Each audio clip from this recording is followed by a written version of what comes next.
Inflation, sanctions, and more being discussed right now at the House Financial Services Committee, where Fed Chair Jerome Powell is testifying in front of lawmakers today in D.C. A lot of news out of this already. Powell talking about inflation, talking about rate hikes, and also talking about the need for some crypto regulation. Just want to read a response to a question that he fielded there.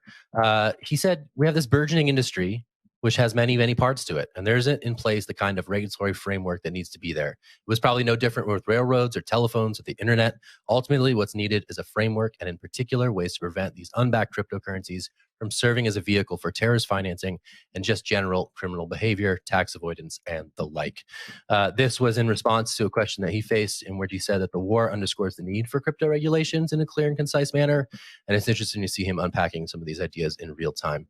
You're watching a live feed that will continue over the course of the day. Lots to unpack here, many angles to pursue. I'm going to throw it straight to Naomi for her initial thoughts on Fed Chair Jerome Powell. So that quote that you just read, Zach, there's so many things to dive into for it. First of all, let's just talk about the word unbacked, where they're talking about cryptos as these unbacked entities. I'd like to know what's backing gold. Is there anything backing gold? No, because gold is the entity. So why do people keep calling crypto unbacked? It is the entity. That is the asset, right? That has value. So it just bothers me, like when people talk about crypto and they clearly don't understand it, that the value is actually in the entity itself. It doesn't need to be backed by some promise from, a bankrupt government in order for it to be valuable. That's actually something that makes it not valuable. So that was something I wanted to clue into. And obviously we've got the ridiculous rhetoric about, well, this is a tool for criminals and all of those things. And so, it's absolutely not surprising. And as soon as I started to see reports about Russia being kicked out of SWIFT, the ruble tanks for 45%. Suddenly crypto, you got a giant hike in the market. Everyone from Russia, I presume, piles in because literally these people are being persecuted and cut out of the global financial infrastructure because of the actions of their dictator.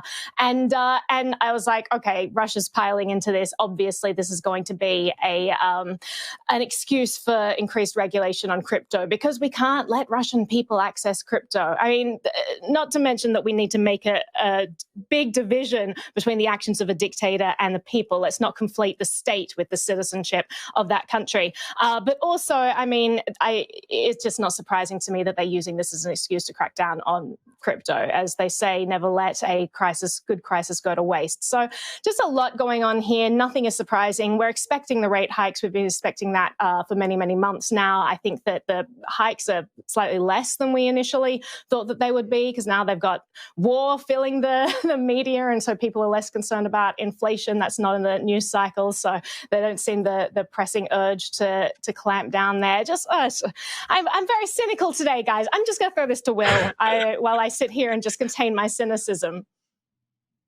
There's three important things happening right now. One, Bitcoin's price is going up, went up 15% the last 24 hours or 48 hours rather. Two, a rate hike may happen, and people have been expecting that for quite a while. It's pretty small, about 25 basis points, which is not big at all. And then lastly, Russia-Ukrainian conflict, and how does that influence monetary policy globally? A lot of people are looking at these three things, seeing the convergence between them, and wondering if there's connections between them. My take on Bitcoin's price, that is pretty external or exogenous to what's happening with Russia and with anything else. I think it has more to do with monetary policy, and I think it has more to do with where the general economy is at right now. I don't think a lot of Russians are dropping their money into Bitcoin right now. I think a lot of Russians are having trouble getting money into or out of their bank account right now. And so Bitcoin, probably not really part of the conversation. I do think that a lot of Americans and a lot of Westerners, people with free cash right now, might be purchasing Bitcoin because they're looking at one, monetary policy in the United States, which is going to tighten a little bit, and two, the Russian conflict, and saying Bitcoin's price will probably go up in the long run just based on how we're seeing the global macro environment play out. So I think there needs to be like a clear distinction between those two things.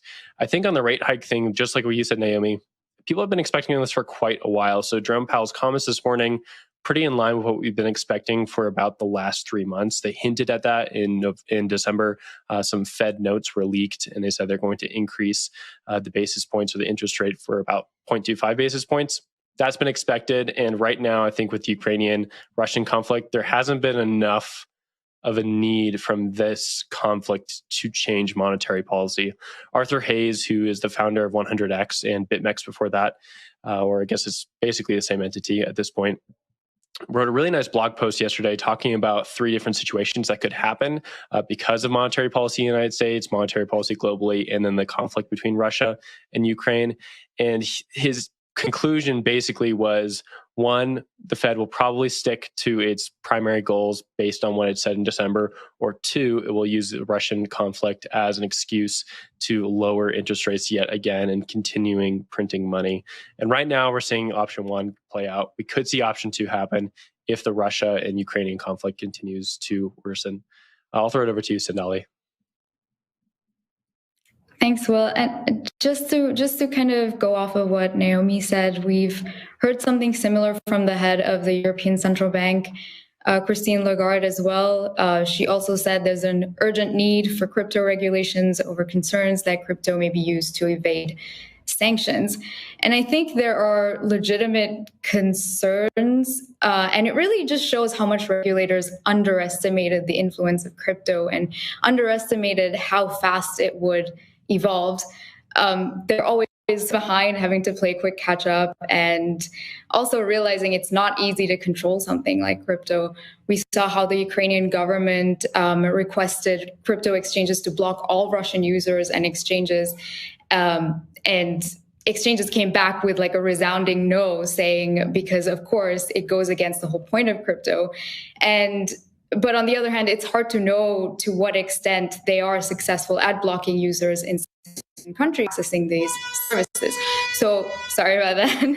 I think we're at such an interesting crossroads right now, and we have one instrument used 2 ways for 2 different reasons, and it all boils down to a question of freedom in the end. And regulators are feeling the pressure, I think. So, Naomi, I saw your hand go up. I just, on that note, I have a couple of tweets I wanted to read. I didn't prep them in advance, so you won't be able to see them. Just imagine it from my dramatic reading. So Hillary Clinton actually did an interview yesterday. She says, I was disappointed to see so-called crypto exchanges refusing to end transactions with Russia from some philosophy of libertarianism or whatever. Like, she literally said libertarianism or whatever. And this comment like just struck me in my core, because, you know, this rascally idea that individuals should be treated as individuals and not persecuted due to the actions of their totalitarian government. Like, of course, the crypto exchanges are not going to block an entire population from using their services when they've, you know, personally done nothing wrong. Keep in mind, like, the Russian people are being conscripted into this war, and everyone is just kind of going on this campaign to hate against all of them as if they're all on par with what Putin's doing.